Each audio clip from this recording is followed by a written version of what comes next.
సమస్య ఇప్పుడే పరిష్కారం కావాలంటే సమస్య ఉంటుంది. అందుకే అలాంటివి కొంచెం జాగ్రత్తగానే ఉండాలి. అవి కూడా చాలా ముఖ్యం. నేను అందుకని అన్ని సమస్యల్ని అనలైజ్ చేస్తున్నా. అన్ని కూడా రికార్డ్ అయిపోతాయి. ఆఫీసర్లు తప్పు చేసిన రికార్డ్ అవుతాయి. మీరు గొంతెమ్మ కోరిన రికార్డ్ అవుతుంది. జెన్యూన్గా ఉంటే మాత్రం మీ చంద్రన్న సిబిఎన్ మీతోనే ఉంటాడని మరొక్కసారి హామీ ఇస్తున్నా. కాబట్టి మీరు ఎప్పుడన్నా ఊహించారా వాట్సాప్ గవర్నెన్స్లో మీ పనులు అవుతాయని ఆలోచించారా? ఏమమ్మా ఆలోచించారా మీరు అడుగుతున్నా. అదే ఈ ప్రభుత్వం యొక్క ప్రత్యేకత. ఇంకొక మాట కూడా చెప్తున్నా, నన్ను మోసం చేయాలంటే మాత్రం నేను మోసపోను. ఈ విషయం కూడా మీ అందరికీ స్పష్టంగా చెప్పేస్తున్నా. ప్రతి ఒక్కరికి ఆధారం ఉందా లేదా తెలుసా? అవునని అడుగుతున్నా మిమ్మల్ని. మాకు ఆధార్ తెలిసిన చేలు పైకెత్తండి. అందరికీ తెలుసు. ఇంకా డూప్లికేషన్ లేదు, మోసాలు లేవు. మీ ఆధార్ని బేస్ చేసుకొని మీకు ఏ పనైనా చేస్తా. 2, మీ ఆధార్ని బేస్ చేసుకుని మీ కుటుంబాన్నంతా ఒకటిగా తీసుకొస్తున్నా. ఎంతమంది ఆ కుటుంబంలో ఉన్నారో ఆలోచిస్తున్నాను. అందరినీ పెట్టి ఆ తర్వాత మీ ఇల్లు కూడా జియో ట్యాగింగ్ చేస్తున్నా. రేపు మీకు ఏదైనా వరద వచ్చిందంటే మీ ఇంటికి తిండి పంపించాలంటే ఇప్పుడు మా ఎంఆర్ఓనో తహసీల్దారో ఎత్తుకుంటూ వస్తున్నారు. కానీ రేపు డ్రోన్ పెట్టి ఫోన్ చేసి మీ ఇంటి మీదకే పంపిస్తా. ఇంకెత్తుకునే పని లేదు. కాబట్టి అప్పుడేమవుతుందంటే డూప్లికేషన్ లేదు. కేంద్రం ఇచ్చే పథకాలు, రాష్ట్రం ఇచ్చే పథకాలు అన్నీ కూడా ఇంటిగ్రేట్ చేస్తున్నా. మీకుండే భూమి, వ్యవసాయం, వ్యాపారం, లేకుంటే ఒక చిన్న ఉద్యోగం అన్ని కూడా ఇంటిగ్రేట్ చేస్తున్నా. ప్రతి ఒక్క వ్యక్తికి భద్రత ఇవ్వడం నా బాధ్యత. ఈ విషయం మీరు గుర్తుపెట్టుకోండి. ఒకప్పుడు ముసలి వాళ్ళంటే ఇంట్లో వాళ్ళకి భారంగా ఆలోచించేవాళ్ళు. కానీ నేను ఒకటే ఆలోచించా, నేను ప్రతి ఒక్క పెద్దవాళ్ళకి పెద్ద కొడుకుగా ఉండాలని నేను ఆలోచించి ముందుకు వచ్చాను. ఈరోజు మీ పెద్ద కొడుకు ఉన్నప్పుడు మీరేమీ అధైర్యపడవలసిన అవసరం లేదు. నేను ఇచ్చే పింఛన్ వల్ల మీ కోడళ్ళు మీకు మర్యాద ఇస్తున్నారు. అవునా కాదా? పిల్లలు, మనవరాళ్ళు, మనవాళ్ళు మర్యాద ఇస్తున్నారు. అవునా కాదా? అదే మరి ఇక్కడ ఉండే వాళ్ళకైతే ఒక భద్రత ఉంది. అవునా కాదా? ఇప్పుడు వీళ్ళిద్దరిని చూశాను. వాళ్ళిద్దరిని చూస్తే సంవత్సరం అంతా 100 రోజులు కష్టపడి కూలి పని చేస్తే వాళ్ళకు వచ్చేది 30,000. నేను నెలవారీగా ఇచ్చేది 4,000. అంటే 12 నెలలంటే 48,000 రూపాయలు నేను ఇస్తున్నానని చెప్పి నేను మీ అందరికీ తెలియజేస్తున్నా. దీనివల్ల చాలా వరకు మీకు ఒక భద్రత వస్తుంది. దీని తర్వాత ఆలోచించాను, జీవితాంతం పేదవాళ్ళు పేదవాళ్ళుగానే ఉండాలన్నా, పేదవాళ్ళుగా పుట్టడం, పేదలుగానే జీవించడం, మళ్ళా చనిపోయేటప్పుడు పేదలుగానే చనిపోవడం, ఇది ఎక్కడ న్యాయం అని అడుగుతున్నా. ఈరోజు మేము ఆలోచించాం, ఒకప్పుడు సంపద సృష్టించాలి, మార్గాలు ఏంటని ఆలోచించాం. అప్పుడే నేను పరిశ్రమలు ప్రోత్సహించాను, ఇన్ఫ్రాస్ట్రక్చర్కి ఆలోచించాం, ప్రైవేట్ పబ్లిక్ పార్ట్నర్షిప్ అన్నాం. ప్రైవేట్ వ్యక్తులు ఒక రోడ్ వేసి, ఒక టెలికాం సర్వీసులు ఇచ్చి, కరెంట్ స్టేషన్లు పెట్టి తద్వారా డబ్బులు సంపాదించే మార్గానికి దోహదం చేశాం. దీనివల్ల చాలామందికి డబ్బులు వచ్చాయి. అదే మరి మనకు వస్తువులు వచ్చాయి. ఒక నేషనల్ హైవే ఉంది, ఆటోలో పోతే డబ్బులు లేదు, ఎడ్ల బండి మీద పోతే డబ్బులు లేదు, స్కూటర్ మీద పోతే డబ్బులు లేదు, కార్లు, లారీలు, బస్సులు పోతే డబ్బులు వసూలు చేస్తారు. తప్పేంటి దాంట్లో? వాళ్ళకు కూడా లాభం. లాభం ఏంటి? రోడ్డు బాగా లేకపోతే పెట్రోల్ ఎక్కువ అవుతుంది, రిపేర్లు ఎక్కువ వస్తాయి, టైం ఎక్కువ తీసుకుంటుంది. ఇప్పుడు శుభ్రమైన రోడ్లు ఉన్నాయి, దర్జాగా పోతున్నారు, వాళ్ళ ఆదాయం కూడా పెరుగుతా ఉంది. ఇప్పుడు నేను తీసుకొచ్చిన కార్యక్రమం కొత్తగా తీసుకొచ్చాను, దేశంలో ఎక్కడా లేదు.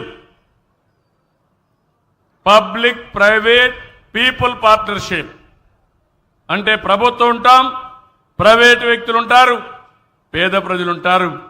మనం ఒక అవగాహన పెట్టుకొని ఏ విధంగా మీ జీవితాల్లో వెలుగు తేవాలని ఆలోచిస్తున్నా. ప్రజలే క్యాపిటల్. నేనున్నాను. ఈరోజు మీరు ఒక విషయం గుర్తుపెట్టుకోవాలి. ఈ జిల్లాకు వచ్చినప్పుడు నాకు ఎప్పుడు జ్ఞాపకం ఉంటాడు బాలయోగి, ఒక మంచి మిత్రుడు.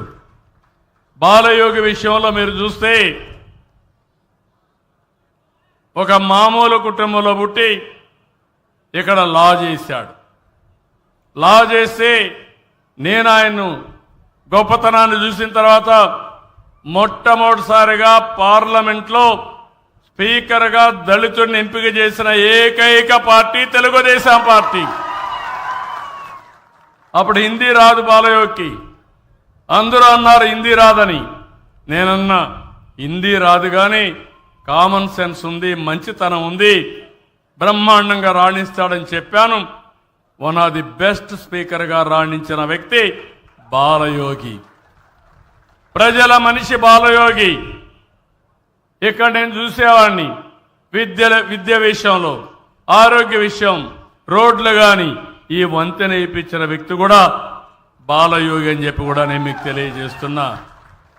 ఆ రోజు నాకు బాగా జ్ఞాపకం ఉంది. 96 మీరు మర్చిపోతారు కానీ 96 సూపర్ సైక్లోన్ జ్ఞాపకం ఉందా తమ్ముళ్ళు? ముమ్మడి వరం ఎప్పుడో మర్చిపోలేను.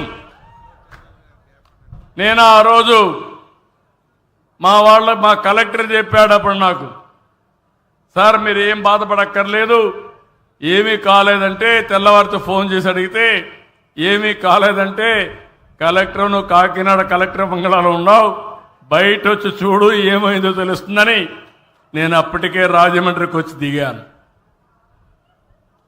నాకు మా ఆర్మీ వాళ్ళు అన్నారు, మీరు విఐపి ముఖ్యమంత్రి, మీరు రిస్క్ తీసుకోవడానికి వీల్లేదు, మీ ప్రాణం ముఖ్యం, మేము మీకోసం హెలికాప్టర్ రన్ చేయమంటే గట్టిగా చెప్పా, నా ప్రాణం కంటే నా ప్రజల ప్రాణాలు ముఖ్యం, అక్కడికి వెళ్ళి తీరాలని చెప్పాను.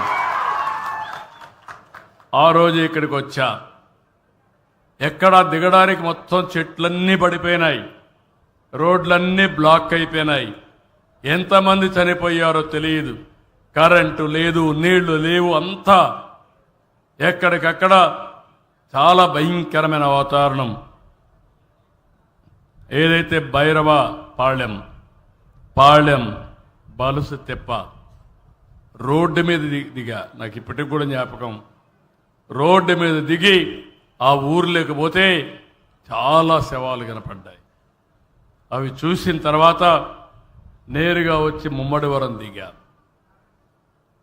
అక్కడ కూడా దిగనంటే కాదని గ్రౌండ్లో దిగి అక్కడ చూసిన తర్వాత నేరుగా రాజమండ్రికి వెళ్ళి హైదరాబాద్ పోవాలంటే పోలేకపోతే బెంగళూరుకి వెళ్ళి బెంగళూరు నుంచి ఫోన్ చేసి మా సిఎస్ చెప్పి ఆనాటి ప్రధానమంత్రికి చెప్పి మళ్ళీ తిరిగి రాజమండ్రిలోకి వచ్చి సెక్రటరియేటే రాజమండ్రికి మార్చి కనీసం నేను ఆ రోజు 15 రోజులు ఇక్కడే ఉండి మిమ్మల్ని అన్నీ చేసిన తర్వాతనే తిరిగి నేను హైదరాబాద్ పోయిన విషయం మీరు అందరూ గుర్తుపెట్టుకోవాల్సిన అవసరం ఉంది. ఎక్కడ సమస్య ఉంటే అక్కడ నేను ఉంటాను. అందుకనే ఆ రోజు మళ్ళా ఎలక్షన్లు వస్తే అన్ని సీట్లు గెలిపించారు ఈస్ట్ గోదావరి జిల్లాలో. అప్పుడు 21 ఉన్నాయి, 21కి 21 గెలిపించారు. ఆ విధంగా ఆ రోజు మీరు గెలిపించిన విషయం కూడా నేను మర్చిపోలేను. ఇక్కడికి వచ్చినప్పుడు ఇంకొక విషయం కూడా చెప్పాలి. బాలయోగిని ఆలోచించినప్పుడు ఈ పార్టీ ఒక్క విషయం మీరు గుర్తుపెట్టుకోండి, ఎప్పుడు కూడా అందరి పార్టీ, అన్ని వర్గాల పార్టీ, అన్ని కులాల పార్టీ, ఎక్కడ పేదరికం ఉంటే అక్కడుండే పార్టీ. అంబేద్కర్ గారు దళితులందరికీ రిజర్వేషన్లు ఇచ్చారు, రాజ్యాంగాన్ని రాశారు. నేను ముఖ్యమంత్రి అయ్యే రోజున, ఈ రాష్ట్రంలో మీరు ఒక్కసారి చూస్తే 96లో తెలంగాణలో ఆంధ్రప్రదేశ్ 2 గ్లాసుల సిద్ధాంతం ఉండేది. టీ కొట్టుకుపోతే దళితుల గ్లాస్ దళితులే పెట్టుకోవాలి, వాళ్ళే కడుక్కోవాలి. టీ పోసేవాళ్ళు. ఊర్లోకి వస్తే చెప్పులు వేసుకొని తిరగకూడదు. అదే మరి బావుల దగ్గరికి పోతే దళితులకు వేరే బావి, అగ్రవర్ణాలకు వేరే బావి. దేవాలయాలకు పోవాలంటే నిబంధనలు. అప్పుడే నేను ఆలోచించా, ఇది మనుషులకు మంచిది కాదని. ఫస్ట్ టైం చరిత్రలో మీరు చూస్తే జస్టిస్ పొన్నయ్య కమిషన్ వేసి 43 రికమెండేషన్లు ఇస్తే 43 రికమెండేషన్లు అమలు చేసి దళితులకు న్యాయం చేసిన పార్టీ అంబేద్కర్ స్ఫూర్తించిన పార్టీ తెలుగుదేశం పార్టీ. ఈ విషయం మీరు గుర్తుపెట్టుకోవాల్సిన అవసరం ఉంది. ఇవన్నీ చేసిన తర్వాత టాస్క్ ఫోర్స్లు వేసి ఎప్పటికప్పుడు పనిచేసి అందరం ఒకటే అనే విధంగా ముందుకు తీసుకుపోయాం. ఈరోజు ఇంకొక విషయం కూడా ఇక్కడికి వచ్చినప్పుడు నేను అన్ని వర్గాలకు ఒకటే హామీ ఇస్తున్నా. ఒక వర్గం అని కాదు, ఒక కులం అని కాదు. నేను ఏ కులానికి ఏ వర్గానికి వ్యతిరేకం కాదు. అదే సమయంలో అందరికీ సామాజిక న్యాయం చేయడం నా బాధ్యత. నిన్న కూడా నేను మహానాడులో ఒకటే చెప్పాను, సోషల్ రీఇంజనీరింగ్, జనాభా దామాషా ప్రకారం ప్రతి ఒక్క కులానికి, ప్రతి ఒక్క మతానికి, ప్రతి ఒక్క ప్రాంతానికి న్యాయం చేయాలి. ఈ కార్యక్రమానికి శ్రీకారం చుట్టాను.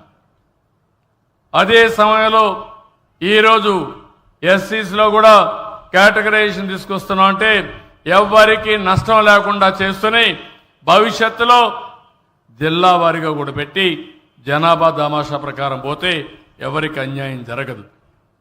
ఆ కార్యక్రమానికి కూడా శ్రీకారం చుడతాం. ఇంకో పక్క మొన్న రాజమండ్రిలో ఒక సంఘటన జరిగింది. ఈరోజు ఈ ప్రభుత్వాన్ని అప్రతిష్ట పాలు చేయాలని కొంతమంది కుయుక్తులు పడుతున్నారు. లేనిపోని సమస్యలు, సహజంగా మరణించిందని కూడా ఒక పాస్టర్ సహజంగా మరణించి దాన్ని కావాలని ఎవరో చంపారని చెప్పి పెట్టారు. నేను ఒకటే అడిగాను, నేను ఒకటే చెప్తున్నా, ఎవడైనా సరే తప్పు చేస్తే తప్పు చేసిన వాళ్ళ పట్ల నేను చెండ శాసనుడిగా ఉంటాను తప్ప ఎక్కడా వదిలిపెట్టను. అదే సమయంలో రాజకీయం చేసి తప్పుడు ఆరోపణలు చేసి బురజల్లే కార్యక్రమం చేస్తే మాత్రం నేనంత ఈజీగా వదిలిపెట్టినా. ఒకటి ఉంది, నన్ను కూడా మోసం చేయగలిగారు. బాబాయిని చంపి